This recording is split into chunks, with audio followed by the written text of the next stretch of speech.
Espero que estén bien. Vamos a trabajar sobre la escritura del informe de la evaluación que tenían que hacer para el trabajo práctico de esta parte de la cursada.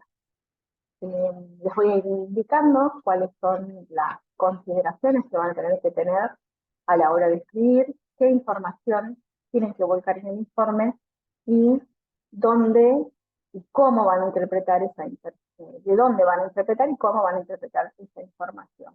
¿Sí? Les presento acá en este documento un caso ficticio que van a encontrar también en el aula virtual, suponiendo que ustedes evaluaron a una persona que tiene 50 años y van a informar la edad del sujeto, la edad de la persona. El nivel de instrucción se refiere a la cantidad de años de estudios formales que realizó la persona. En este caso, esta persona tiene secundario completo. Como consecuencia, si vamos al baremo, en el baremo que yo les dejé, van a encontrar que de 8 a 12 años sería secundario completo, ¿sí? Y entonces la persona tiene 50 años y 12 años de escolaridad. ¿Qué vamos a considerar como más de 12 años de escolaridad? Aquellas personas que tengan el nivel universitario completo. ¿Sí? Entonces, en el caso de que, por ejemplo, haya tenido universitario completo, les voy a pedir que utilicen el baremo de más de 12 años de escolaridad. ¿Sí? Bien, luego van a informar el idioma nativo. El idioma nativo hace referencia al cuál es el idioma con el que aprendió a hablar la persona. Esta persona sería español argentino. Este es un dato importante que se toma en las evaluaciones neuropsicológicas porque todos los idiomas tienen una forma de organización diferente y entonces esas variaciones a veces aparecen en las pruebas en las que se incluye el lenguaje. Como consecuencia siempre vamos a informar el idioma. En este caso, el paciente ficticio tiene español argentino como idioma nativo. ¿Sí? Luego vamos a informar la dominancia manual o fórmula de lateralidad. Acá vamos a poner si la persona escribe con la mano derecha, con la mano izquierda o es ambidiestra. ¿Por qué informamos la dominancia manual? Porque la dominancia manual es la forma de manifestarse de la especialización hemisférica respecto al lenguaje. Hay una alta probabilidad que las personas que sean diestras tengan organizado aspectos de la comprensión y de la expresión del lenguaje en el hemisferio izquierdo. Con los zurdos, el cerebro se reorganizaría, las funciones del lenguaje, estas funciones del lenguaje se reorganizarían de forma diferente y en los sujetos ambidiestros también. Por eso siempre vamos a informar la lateralidad, o sea, cuando informamos la lateralidad nos referimos a con qué mano escribe la persona. ¿Sí? Al encontrarse personas que es muy variado, la mayoría son diestros. Luego, como estamos ante un trabajo práctico de la cátedra, van a poner el motivo de la evaluación realizar una práctica para la materia de neuropsicología. ¿Esto por qué lo van a informar? Porque probablemente, posiblemente la persona que ustedes evaluaron esté interesada en los resultados que obtuvieron. Como consecuencia, ustedes no pueden brindarle esos resultados como el resultado de una evaluación neuropsicológica formal. Es una práctica que ustedes están haciendo para la materia, por lo cual lo van a escribir así. ¿Sí? Luego van a pasar a una sección en donde van a escribir todo lo relacionado con los antecedentes de la persona, ¿sí? Antecedentes de las personas que evaluaron. Acá nos referimos a los antecedentes médicos propios y a los antecedentes familiares. Esto sería si la persona tiene hipertensión, diabetes, tiroides, todas aquellas cuestiones asociadas a cuadros médicos, cuadros clínicos, si tuvo cirugías, si es alérgico, si tuvo traumatismos de cráneo, algún otro tipo de accidente. Y también vamos a preguntar sobre antecedentes familiares, si hay demencia, depresión, síndrome de Down en las familias, ansiedad o alguna otra psicopatología en el contexto familiar o en la familia extensa. ¿Sí?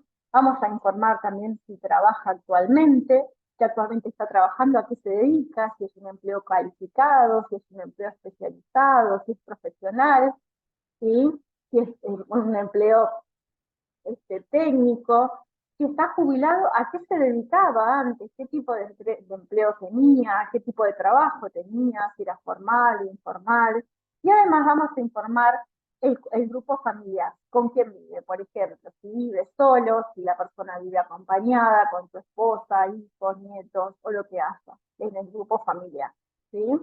Acá, en la parte de medicamentos, vamos a volcar todos aquellos datos relacionados a los medicamentos que actualmente está tomando la persona. A esto nos referimos al nombre de la droga que forma el medicamento y la dosis diaria, por ejemplo. Esto sería eh, si toma algún medicamento para regular la presión arterial, no vamos a poner el nombre del medicamento, sino de qué está compuesto ese medicamento, de qué está hecho y cuál es la dosis diaria que tiene. ¿Sí? Ustedes cuando vayan escribiendo el informe pueden ir pausando el video para ir encontrando un poquito apoyo e indicación y estas explicaciones a la hora de escribir. Luego vamos a pasar a la parte de observaciones. ¿Qué observamos? ¿Qué observamos en la persona cuando empezamos a aplicar la evaluación?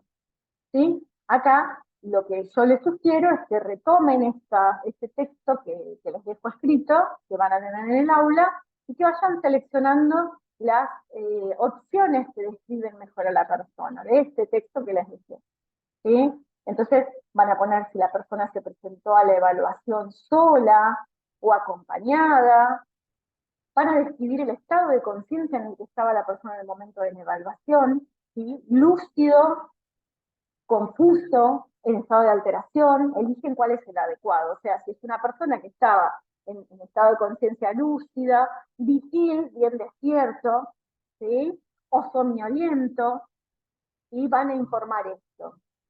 También, si tenía buena orientación, o sea, orientado en persona, tiempo, espacio y situación, se refiere a si la persona sabe cómo se llama, sabe que está haciendo una evaluación para la materia de neuropsicología, si sabe en qué lugar la están haciendo. Entonces, hacen esta descripción seleccionando la palabra que describa mejor la situación del paciente en cada caso. Por ejemplo, pueden poner la persona, se presenta a la evaluación sola, en el caso de que haya sido sola, en estado de conciencia lúcido y vigil, orientada en persona, tiempo, espacio y situación. Ponen eso, con eso ya están contando todo esto que les acabé de decir, que la persona no estaba en estado de somnolencia, que la persona sabe cómo se llama, quién es, tiene conciencia de sí misma, ¿sí? Con esas breves palabritas.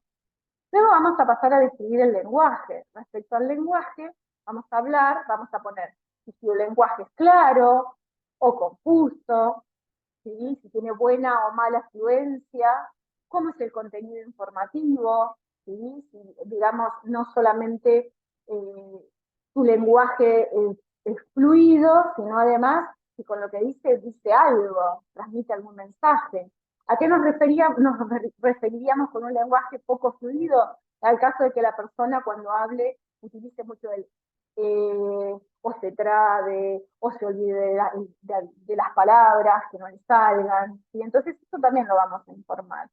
Por ejemplo, el paciente de 50 años podría tener un lenguaje claro, con buena fluencia, de contenido informativo adecuado, ¿sí? La prosodia hace referencia al ritmo del habla de la persona, entonces vamos a informar si tiene particularidades o sin particularidades.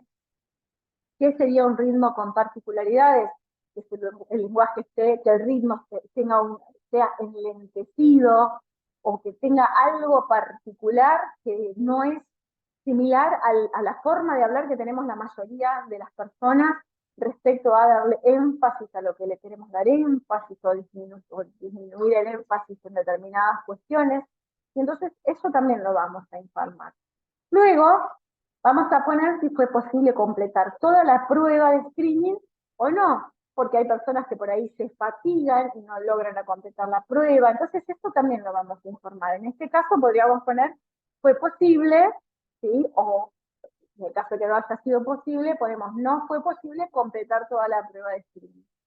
¿Sí? Vamos hasta ahí. Entonces, en este paciente ficticio podríamos decir que fue posible completar toda la prueba de screening. Luego van a pasar a hacer un análisis cualitativo del desempeño. ¿A qué nos referimos con análisis cualitativo? Nos referimos a, van a ir describiendo ítem por ítem, y qué hizo la persona, o qué los llevó a ustedes a darle determinado puntaje al desempeño de ese ítem. Por ejemplo, en la parte de series motoras podrían poner logró o no logró hacer las 6 series con autonomía o solo. ¿Y qué fue lo que hizo? Hizo una serie con autonomía y en la otra copió exactamente lo que hizo, no la pudo hacer solo. Y de esta forma van informando cuál fue el desempeño en el ítem series motoras. Luego en instrucciones conflictivas también, si pudo seguir las instrucciones sin dificultades, si copió lo que hicieron ustedes cuando hicieron la evaluación, ¿sí? Toman cada uno de los ítems, instrucciones conflictivas, control inhibitorio motor, dígitos hacia atrás, meses hacia atrás, memoria visual, refranes, etcétera, etcétera. Van agregando cada uno de los ítems en esta sección. Y luego vamos a pasar a una parte de análisis cuantitativo. En la parte de análisis cuantitativo van a hacer algo muy similar a lo que hicieron en el análisis cualitativo, en donde van a ir informando ítem por ítem en un cuadrito así, como este que estoy acá, y ponen, por ejemplo, en la sección de series motoras, ¿qué puntaje tiene? Por ejemplo, este paciente que estamos imaginando tuvo 3 puntos en series motoras. ¿Sí? En instrucciones conflictivas tuvo 2 puntos. ¿Sí? En control inhibitorio motor, tanta cantidad de puntos. Y así van agregando ítem por ítem por ítem, y luego hacen la suma. Suponemos que este paciente obtuvo 26 puntos, 5 en toda en la sumatoria de todos los ítems. Este 26,5 es el que vamos a ir a observar en el baremo. Según el nivel de escolaridad, esta persona, por ejemplo, habíamos dicho finalmente que tenía nivel universitario. Entonces tenemos más de 12 años, una persona de 50 años. Este es el cálculo que tenemos que elegir. ¿Sí? Y aplicamos la fórmula, el puntaje del sujeto era 26,5 menos 26,3. Aprietan el igual en la calculadora, no se olviden de eso. Una vez que tienen el resultado de la resta, van a hacer la división, dividido 2,2, y ahí tienen el puntaje total de la persona. ¿Sí? Imaginemos que el puntaje de la persona fue un puntaje Z 0,68. Lo que van a hacer es completar esta partecita, estas oraciones, estas frases que yo les dejo acá, para que ustedes las vayan reemplazando con los valores que obtuvieron. Por ejemplo, van a poder poner, la persona obtuvo 26,5 puntos, equivale a un puntaje Z de 0,68, en el caso de que haya sido ese el resultado de haber aplicado la fórmula que aparece en el baremo. Y se interpreta como una puntuación normal. ¿Cómo sabemos que se interpreta en este caso como una puntuación normal? Porque acá ustedes tienen esta leyenda que dice que un puntaje normal debe caer dentro de la campana de Gauss entre menos 1,5 y 1,5 de desvío estándar. Como el paciente nuestro tuvo 0,68, se interpreta como que este puntaje es normal. ¿Sí? Entonces, imaginemos que el paciente, en lugar de acá tener Z 0,68, haya tenido Z menos 1,62. Esto se va a interpretar como anormal, como fuera del área de lo normal. Entonces, completan, se interpreta como fuera del área de la normalidad, o anormal, directamente. ¿Sí? Van reemplazando aquí las palabras según el resultado que ustedes vayan obteniendo. En la parte de conclusión, lo que tienen que poner es la conclusión que obtuvieron como resultado de la evaluación. no tienen que informar acá el puntaje Z, o si bien lo ponen, pero no es el objetivo, sino que en esta parte, en la parte de conclusión, ustedes van a hacer la interpretación del resultado de la prueba que están tomando. Como esta es una prueba de screening, en la prueba de screening nosotros no vamos a diagnosticar deterioro, no vamos a diagnosticar demencia, solamente vamos a decir si es positivo o negativo. Recuerden, por ejemplo, las pruebas de COVID daban positivo o negativo, los screening de COVID, en este caso también positivo o negativo de alteración. Como consecuencia, la interpretación también van a copiar este párrafo que les dejo acá, ¿sí? Poniendo, se concluye que la persona obtuvo resultados, en este caso, si el paciente obtuvo Z0,68, sería negativo. ¿Por qué es negativo? Porque no hay alteración, porque el puntaje es normal. Vamos hasta ahí. Entonces, resultados negativos en el screening de funciones ejecutivas. Pueden ampliar aclarando, es decir, ausencia en este caso, porque el resultado del screening es negativo, ausencia de alteraciones globales en funciones ejecutivas. Solo eso tienen que decir, no más, porque esta prueba no hace un diagnóstico neuropsicológico, solamente es una prueba de screening. Eso tiene que estar muy claro. Imaginemos en el caso de que el paciente haya tenido menos 1,62 y se interpreta como fuera del área de la curva normal o un puntaje anormal, ¿qué es lo que vamos a informar en la conclusión? Que los resultados son positivos en el screening y esto significa que el paciente presenta alteraciones globales en las funciones ejecutivas. ¿Sí? Este es, digamos, el intercambio de palabras que tienen que ir haciendo en la medida que van observando los puntajes obtenidos a partir de la evaluación cuantitativa y la interpretación y la transformación de ese puntaje bruto a puntaje Z. Bien, y la parte de análisis cualitativo es el que me va a demostrar a mí cómo tomaron el examen, el screening a la persona. ¿Sí? ¿Por qué asignaron el puntaje que asignaron? ¿De acuerdo? Bien. Entonces, espero que si les surgen dudas, las vayan poniendo por el foro y espero sus trabajos también. Nos vemos.